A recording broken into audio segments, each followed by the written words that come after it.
Judy was boring. Hello. Then Judy discovered ChumbaCasino.com. It's my little escape. Now Judy's the life of the party. Oh, baby, mama's bringing home the bacon. Whoa, take it easy, Judy. The Chumba life is for everybody. So go to ChumbaCasino.com and play over 100 casino-style games. Join today and play for free for your chance to redeem some serious prizes. ChumbaCasino.com. No purchase necessary. Void where prohibited by law. 18 plus terms and conditions apply. See website for details. Lucky Land Casino, asking people, what's the weirdest place you've gotten lucky? Lucky? In line at the deli, I guess? Aha, in my dentist's office. More than once, actually. Do I have to say? Yes, you do. In the car before my kids' PTA meeting. Really? Yes. Excuse me, what's the weirdest place you've gotten lucky? I never win and tell. Well, there you have it. You can get lucky anywhere, playing at LuckyLandSlots.com. Play for free right now. Are you feeling lucky? No purchase necessary. Void where prohibited by law. 18 plus. Terms and conditions apply. See website for details.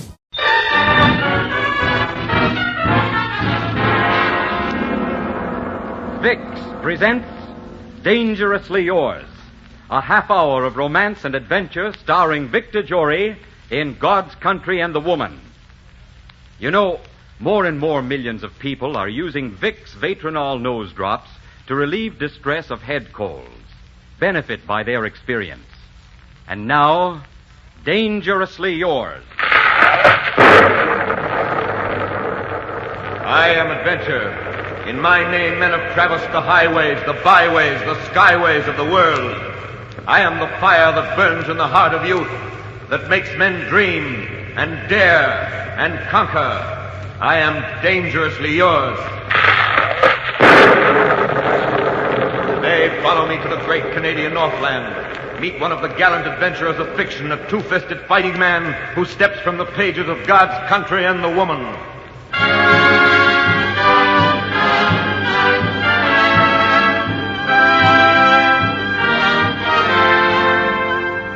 If coming events could actually cast their shadows before, I would have known the answer and the end and the solution to the whole problem the first time I heard their cries.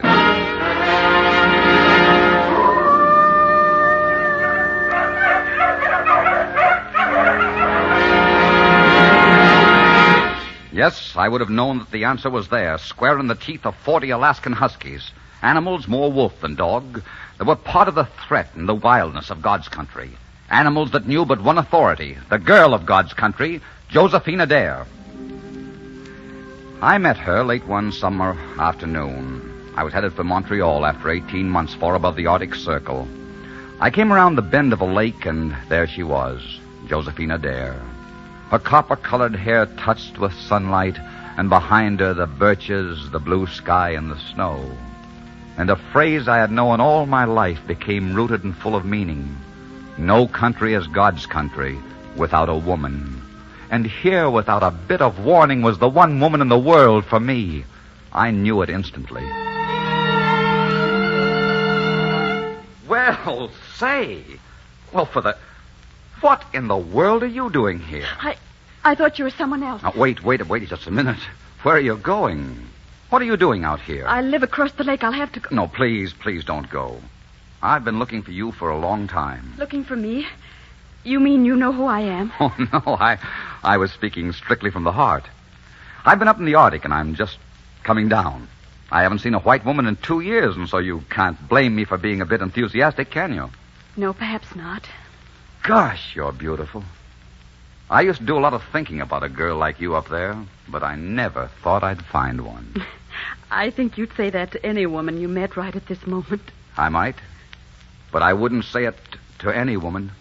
You're the kind of a girl that belongs in my particular scheme of things. A girl that looks well against a lake and a northern sky and... Hey, wait a minute. What are you crying about? Oh, I'm sorry. I didn't mean to frighten you. I'm not frightened. I just... Oh, I don't know. It isn't important. What's your name? Josephine Adair. Well, Josephine Adair, my name's Philip Wayman.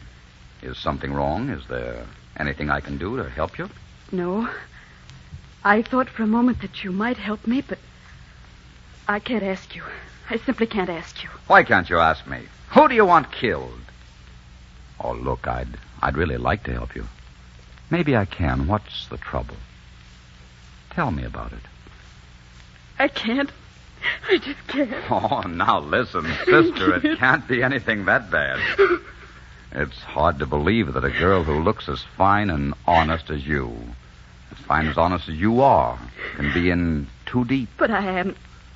Then let me help you. You don't know what you're letting yourself in for. You might have to fight for me, and you might have to fight for your own life without knowing why. And you'd never find out the truth or the reason in 1,000 years. Okay. I still want to help you.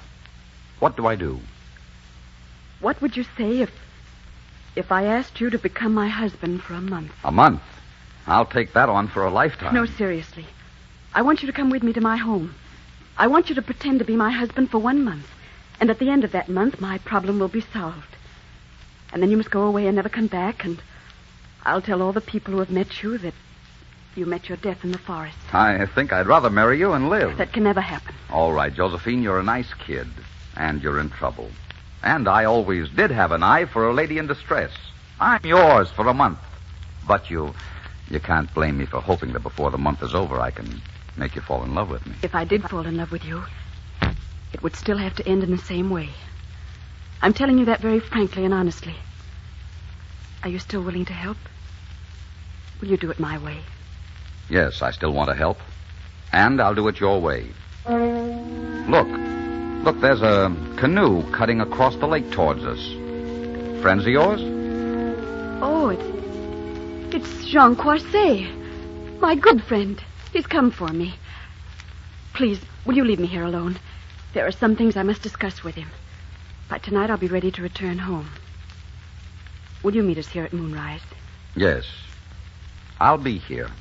Thank you for your understanding. Thank you for your trust.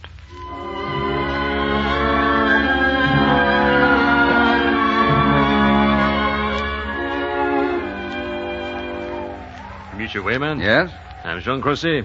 Josephine is waiting for us in the canoe. We are ready to go if you are. I'm ready. There is something I must say to you, monsieur. Josephine trusts you. There are not many men she would trust, but she has placed it with you. In your action now lies life or death for you, depending on your loyalty to her.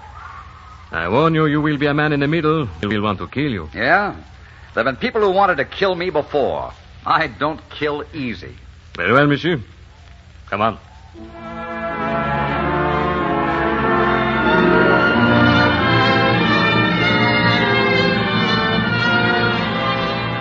We started off across the lake, Josephine and Jean Croisset and I. The lake was silver with moonlight and stars that were like a silver frosting on the sky. And skimming across the glassy smoothness of the lake into mystery and unknown danger, I was full of determination to solve the mystery and win the girl, or die in the attempt. Philip, you're so quiet. What are you thinking? I was thinking of you. You know, I'm beginning to be sorry that I asked for your help. You're going to hate me when you reach Adair House. This afternoon, that didn't matter. Or at least I thought it didn't. And does it matter now? Yes. Yes, it does matter now. It matters so much that suddenly my heart is like ice. Josephine, I love you. Don't you understand that? Whatever I find at Adair House will make no difference. I wish I could believe that. Oh, Philip, I wish I could believe that. Tell me what is wrong. Let me try to help you. Let me try to find the solution. Let me try to find the answer. There is no real solution. There is no answer.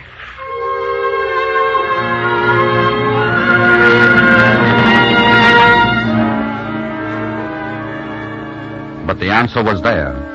The answer was there the moment we beached the canoe, although not one of the three of us sensed it. The answer came storming out of the night to greet us. Hello, Captain Hugh! Hello, old boy. Did you miss me? Down, Major, down. Nice boy. Down now, down. Philip, this is Captain, my lead dog. Put your hand on his head. I want him to know you. Hello, Captain, old boy. 40 savage dogs that would snap a bone like a twig leapt about her, reaching up to lick her face in her hands, and she stood surrounded by shaggy heads and gleaming fangs. She was completely without fear. She loved them, and they knew it. We left the pack of dogs with Jean. It had begun to snow as we walked towards the house, and once there... I'm giving you this room, Philip. Thank you. Excuse me while I speak to my servants. I'll only be a few minutes. I sat down on the edge of the bed, looking about the room. Something drew my gaze to the window, and my blood chilled, for there was a face pressed against the pane. A face dark and sinister, with eyes that shone and glittered like a beast's. A face filled with hatred that was almost madness. And the face was that of Jean Coisset. And then his hand came up, level with his eyes, and in his hand was a pistol. I stood there frozen for an instant, and then before I could move, Josephine entered. The face disappeared as quickly as it came. And then in the distance... Listen, Philip. That's Joe Lavandi's dog team. I know the cry of the lead dog. He's bringing my father and stepmother. Come with me quickly. There's something I want to tell you, something I must show you before they arrive. I hope they wouldn't be coming so soon, but since they have come, we must meet the situation immediately. Oh. Gosh, what a cute baby. He isn't very well. He's had a touch of fever. He's my little boy, Philip, 2 years old. Now do you understand? Yes, now I understand. This is to be my son. Yes. If you wish to change your mind, if you hate me now that you know, it's all right, Philip. I wouldn't blame you. Will you look at that little beggar holding on to my finger? He and I are going to get on great together. Be darned if he doesn't even look like me. A little bit. Philip. Your father and stepmother, they don't know about him? No, they've been away. My father's been ill. This is the first time he's been home in more than 2 years. My stepmother went to Montreal to see him, and they were married there. I wrote them about the baby. There wasn't anything else to do. I told them I had married a man named Philip d'Arcambault. If my father knew the truth, the real name of the baby's father, I think he would kill me. Is that the danger you thought was so terrible? No, that's the reason for the danger, but not the danger. Philip, they're here. All right, now, all right. Take it easy. Come along and introduce me to my father and my mother-in-law. Do you hate me now? No, darling, I love you. And I don't believe one word you've said about this baby. There's a reason for all this, and I intend to find it out. You'll never find out anything more than you know right now. My problem has no answer. There is always an answer. Josephine, where are you? Come on, honey. I'm going to like my father-in-law. I can tell by his voice. Father! Oh, Father, darling, I'm so glad to see you. Josephine, well, my dear. You look like a picture, doesn't she, Miriam? She looks beautiful. Father, this is Philip. How do you do, sir? I'm mighty pleased to meet you, Philip. Miriam, this is Philip. My stepmother, Philip. How do you do? How do you do? Could we see the baby now, Josephine? Why, of course. He's right here in my room. Say now, isn't that something? May I hold him just for a moment? Just for one moment? Why, of course. Of course, Miriam. Neither John Adair or Miriam could take their eyes off that baby. And there was something in Miriam's face when she reached out her arms for the baby that made you want to weep. I left them there and went back to my room. I had left the lamp burning, but now the room was dark, and a cold wind swept through it from an open window. I lit the lamp, and then the shot came through the window. It hit my arm. I was so mad I hardly felt it. I jumped through the window and ran through the snow. I could see a man darting in and out of the trees ahead. I followed him. And as I ran, I could hear him shouting to his dogs. And then I was upon him. I've taken enough of you, Coisset. You fool, I kill you. Yeah? You dirty, rotten snake. You filthy... Drop that rifle. Sorry, I do not have the time to fight with this, monsieur. So sorry, monsieur, for the blow on the head. Someone is coming. Thoreau will return, and we will fight this out some other day when I have more time. Push, monsieur! Push!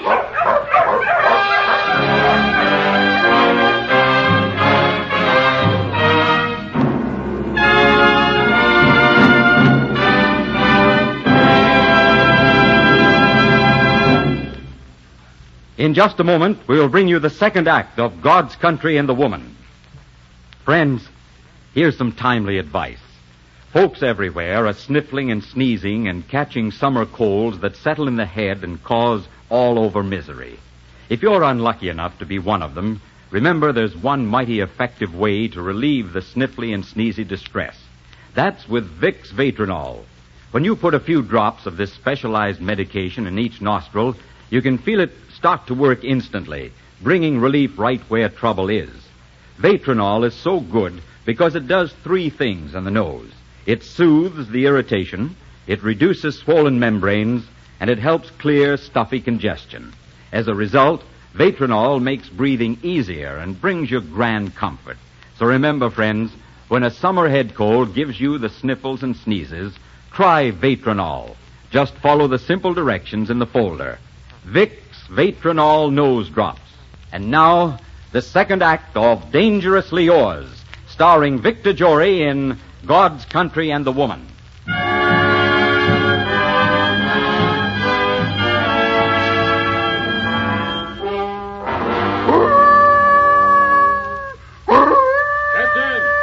Captain, quiet! We have everyone in the house out here. Praise le bon Dieu. He's not that hurt. Oh, that devil Thoreau. Monsieur. You've had a bad blow in the head. Here, have a swallow of brandy. I don't need your brandy, Corset. Let's finish the fight.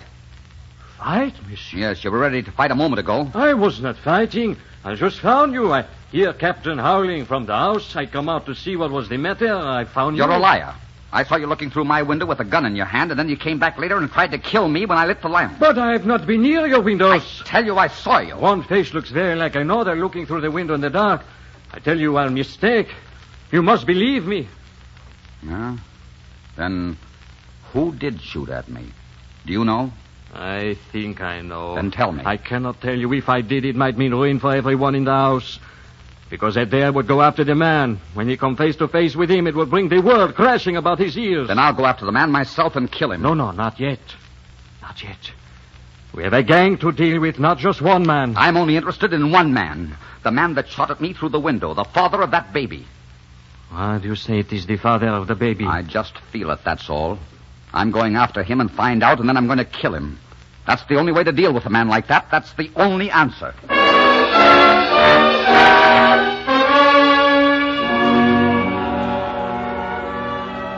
Josephine, where are you going? Darling, you shouldn't be out of bed. I'm going to see one of the neighbor's children that's sick. I'm taking some medicine to her. No, dear, you mustn't go out of this house. I've got to. There's no one else to go, and the child might die. Philip, how do you feel? I feel all right, just a little banged up, that's all. I was so frightened last night you might have been killed.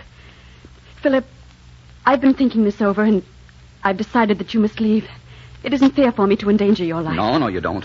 I'm seeing this thing through. I've a personal score to settle now. You see, I don't like being hit over the head with a rifle butt. And you know something? I heard a name last night, or dreamt it, I don't know which.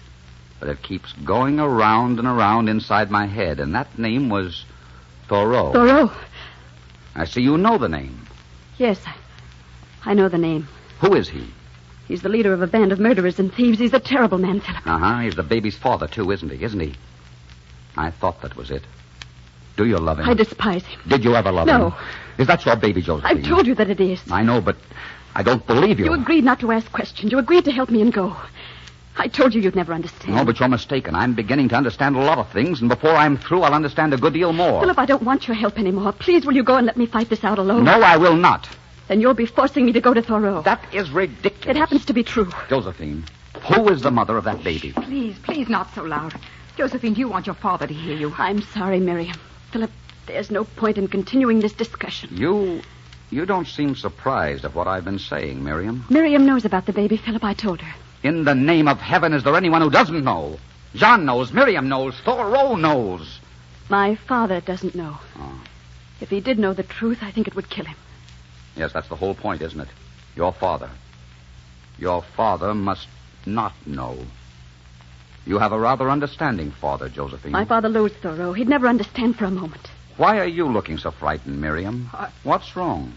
Nothing. I'm just so afraid John will hear you. Philip, if you want to come with me, come on. I have to get started. All right, darling. All right.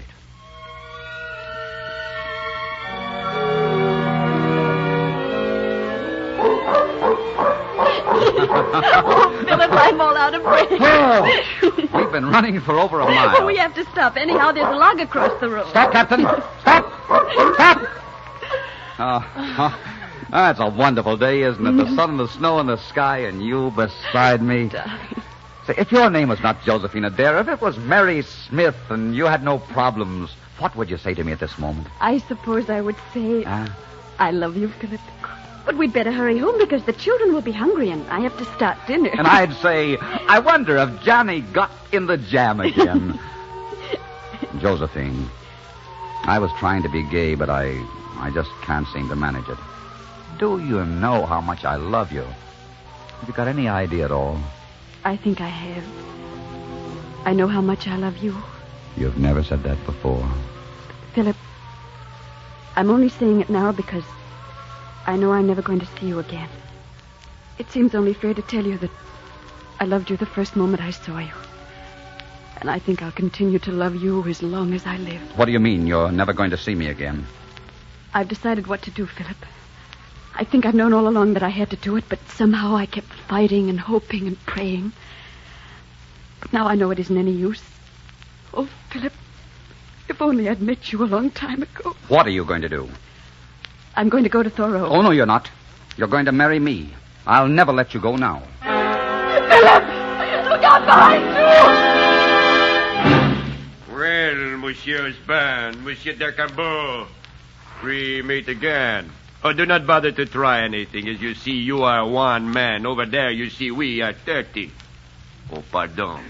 I have not introduced myself. Don't bother, Thoreau. Thank you for looking after my Josephine for me. I will take her off your hands now. I'll kill you for this. You are very amusing. I like your spirit. You! Philip, don't. They'll kill you. You haven't got a chance. You're a great fighter, Thoreau. You really like fair sport, don't you? Like shooting at a man through a window and knocking him over the head with a rifle. What's the matter with you? Are you afraid of skinning your knuckles? I can do things without skinning my knuckles. There has never been a man that has defied me or disobeyed me that has lived to brag about it. And I have no time to stand here arguing with you. Take care of him, Henri. Oh, Philip! Philip!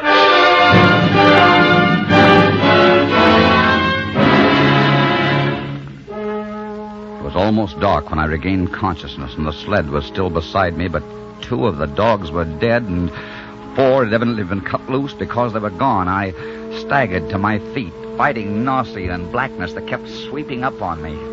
It was snowing again, and the snow swirled and pressed against me, and the wind tore at me. Sometimes I walked, and sometimes I crawled on my hands and knees. It seemed centuries before I saw the light of the house. I fell up the steps and into Jean's arms. Monsieur, what is it? Josephine, Jean, Thoreau, they've carried her off. They carried her off. Oh, mais le bon Dieu, watch over her. Come on, we've got to go for help. How many were there? Thoreau said 30. I'll get the sled. You can rest while we're on our way. We will get help, monsieur. We will get help.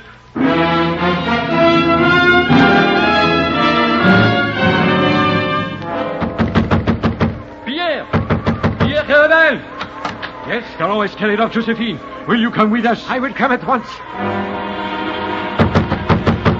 Is there anyone home in there? Is there anybody home? What do you want? Thoreau has carried off Josephine. Will you come with us? The dirty swine, you bet I will come. We need your help. Thoreau has carried off the girl. Will you come with us? Thoreau has taken the girl. Come with us.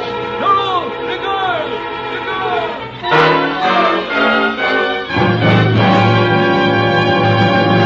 We reached Thoreau's cabin at dawn. We had gathered 20 strong and angry men. We paused a moment at the foot of the hill. They've seen us. Well, why are we waiting? Let us go up and root them out. They can pick us off like flies as we go up that hill. We've got to fight with caution. Jean, you take 10 of the men and leave me the rest to batter in the door. You can cover the windows with your fire while we rush the door with one of those logs over there. Let us go. Wait. There is something I would like to tell you. I may die today, or you may. I feel you have a right to know. You're going to tell me the baby is Miriam's. Josephine told you? No, I guessed. Miriam married Thoreau, or thought she did, 3 years ago. She found out he already had a wife in Quebec. The baby was born here. Josephine's father was ill in Montreal. Miriam went down to see him. He asked her to marry him. She did. And Mr. Adair knew nothing about the baby? No. Miriam was afraid to tell him at first, and later it was too late. Then Thoreau got wind of it, demanded that Josephine marry him. He has always wanted her. He said he would tell Adair everything if she did not. Josephine was in trouble all the way around. She had the baby. She knew her father was come home. So she decided to say baby was hers. She would have been wiser to say it was an orphan baby. I guess she did not think of that. Now she's in the hands of Thoreau. Well, she won't be for long. All right, men, let's go. We started forward, carrying the log to batter down the door. They fired at us. One of my log bearers crumpled down without a moan. Instantly, someone sprang forward and took his place. 20 yards more and a second staggered out of line and sank in the snow. We were only 100 feet from the door now, but without a rock or a stump between us and death. Another man fell, and then a fourth, and a fifth. But nothing could stop us now. 50 feet, 40, 30, another man down, and behind us, John and his men were firing. And then, the door. We broke it down. Then we were in the middle of the fight. Somehow we fought our way out of the house. We were greatly outnumbered. It was every man for himself now. I saw man after man go down, and suddenly I realized that we must lose, that Josephine was lost. And then I heard a sound. And I heard Josephine answer. Captain! Hero! Here! Come on! Here! The sound swept closer, the angry, threatening roar of her own dog pack following the trail her abductors had made. They heard her cries now. They were coming closer, an angry gray horde moving with the speed of the wind. And suddenly they shot out of the forest into the opening. Thoreau and his men went down before them. They were no match for the dog's anger. They paid with their lives for having provoked it.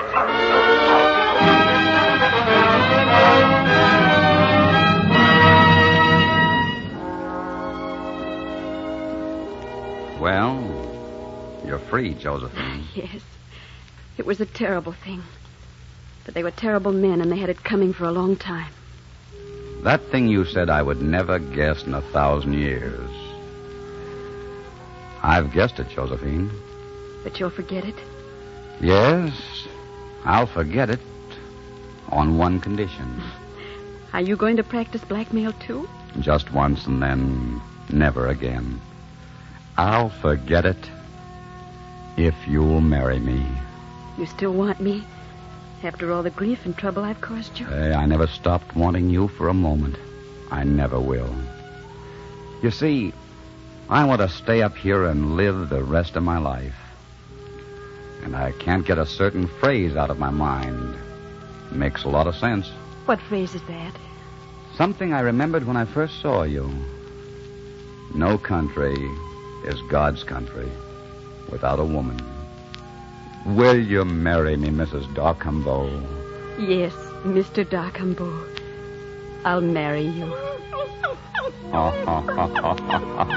Is it all right with you, Captain?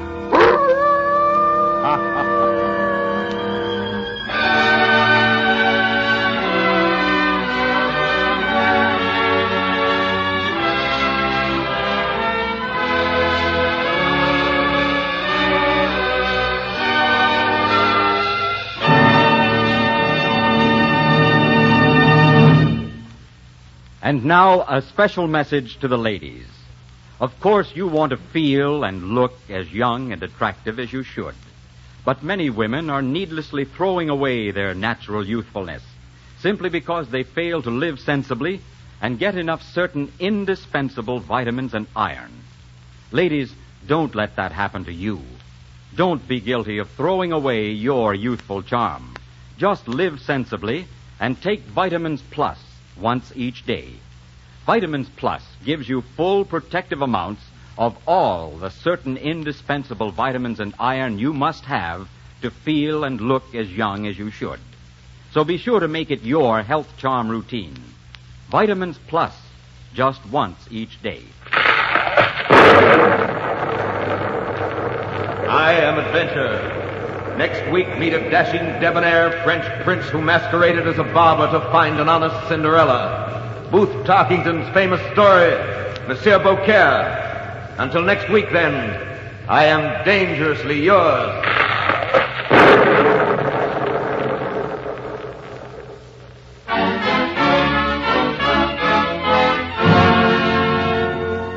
Our script was written by Gene Holloway from the book by James Oliver Curwood, God's Country and the Woman, and directed by Richard Sanville.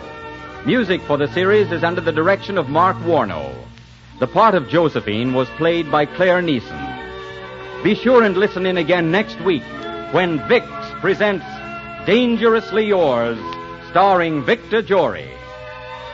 This is CBS, the Columbia Broadcasting System.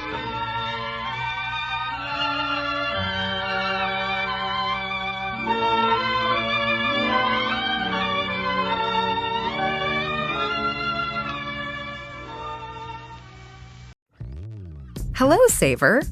Whether you're saving for that trip to the tropics or saving for an emergency, now is the time to take advantage of Wells Fargo's savings options. Wells Fargo offers savings accounts that can help you save towards your goals. So, what are you saving for? Visit a Wells Fargo branch or wellsfargo.com/save to open a savings account today. Wells Fargo Bank, N.A., member FDIC.